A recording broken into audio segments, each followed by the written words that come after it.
points the finger directly at him, or at least draws attention to him or a suspicion now. And apparently it was a woman who placed the call, and the logical inference is that it was Susan Berman. Keep in mind that Susan Berman was sort of like his personal confidant. She did favors for him. They had each other's back. Plus, her father was part of the old Vegas mob. She wasn't some ingenue, that came from, the Barefoot Contessa family who did a lot of cooking in the kitchen, or a Betsy Ross type family that, they did a lot of sewing and needlepoint. This was a mob gambling family, so they get the job done no matter how dirty it might be. And back then in '82, I don't think it's a stretch to think that she would phone in that favor for Bob Durst.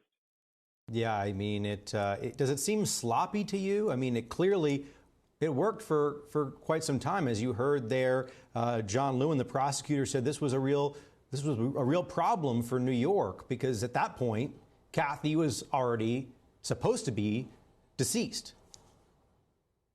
I don't think back in those days that we had the digital sophistication that we have today, where you can trace phone calls, figure out where the call originated, and really pin it down. Not to mention, I don't think there was a dire emergency at that point.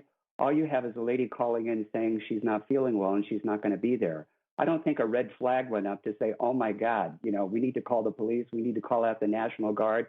We need to start, a regional manhunt to see if we can find whoever might be behind the disappearance of Kathy McCormick / Kathy Durst.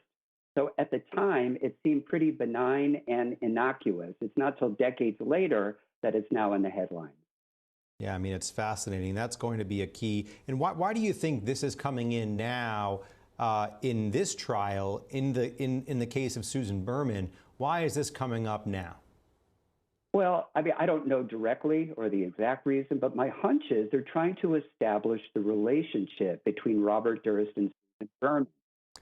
They want the jury to understand that she would do anything for him. She was his confidant.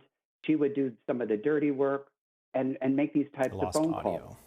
And that she had the skinny, she had the 411, she had the intel on the dynamics of their relationship. And she later became a threat to that.